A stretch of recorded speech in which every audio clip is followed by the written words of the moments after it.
कैसे भ्रमित करता है काल। परमात्मा के चाहने वालों को जानने के लिए देखें ये वीडियो। नकली पंथों ने जो काल के चलाए हुए हैं, कभी काल ने कहा था 12 पंथ करूं मैं साझा, नाम तुम्हारा ले करूं आवाजा। 12 पंथ नाम जो ले ही, मेरे मुख में आन समोई। और अनेक पंथ चलाऊं, या विद जीवों को भरमाऊं। जाओ जोग जीत संसारा, जीव न माने कहा तुम्हारा।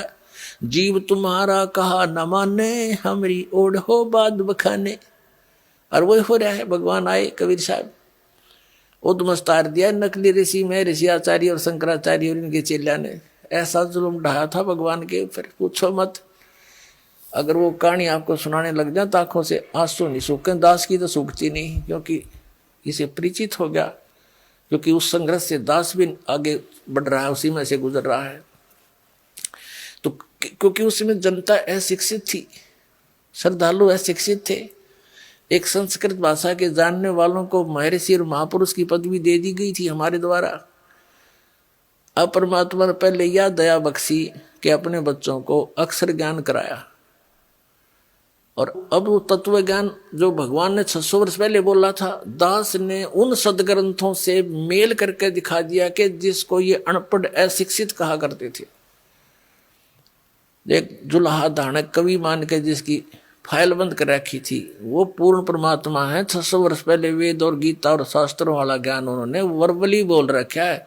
धर्मदास जी ने लिख रखा है सिंपल लैंग्वेज में।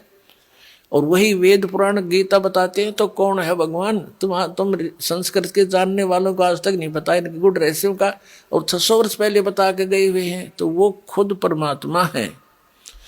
ये इस चीज से भी प्रमाणित होता है। काल ने कहा था या विद जीवों को भरमाऊं। जो परमेश्वर ने कहा था कि काल जब 5500 वर्ष बीत जाएंगे कलयुग, तब मैं तेरे साथ मिलाऊंगा दोबारा आकर के।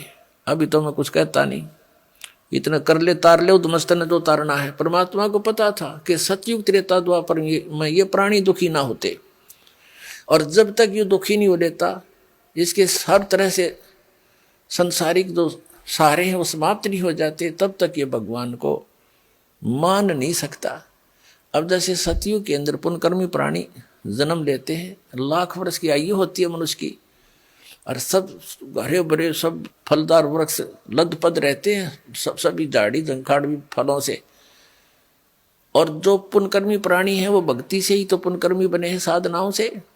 तो इस जन्म में जैसी भी वो साधना कर रहे होते हैं, वो उसको सुख तो होता है पूर्व जन्म के प्रारब्ध के कर्मों से, और वो सोच रहा है कि मैं जो साधना कर रहा हूं इससे मुझे लाभ हो रहा है। तो इसलिए परमात्मा की सत भक्ति को 3 युगों में जीवों ने मान्या नहीं। अब कलयुग में हम कति पुण्यहीन हो लिए, जिस कारण से इस काल के द्वारा बताएगी, इनके एजेंटों द्वारा बताएगी साधनाएं, उन संतों द्वारा बताएगी भगवान की भक्ति से हमें कोई लाभ होना नहीं था। क्योंकि वो तो शास्त्र विधि को त्याग के मनमाना आचरण है। श्रीमद् भगवत गीता अध्याय नंबर 16 के श्लोक 23 और 24 में कहा कि अर्जुन जो शास्त्र विधि को त्याग कर मनमाना आचरण करते हैं, उनको ना तो कोई सुख होता, ना उनकी गति होती है, और ना कोई सिद्धि प्राप्त होती है, यूजलेस।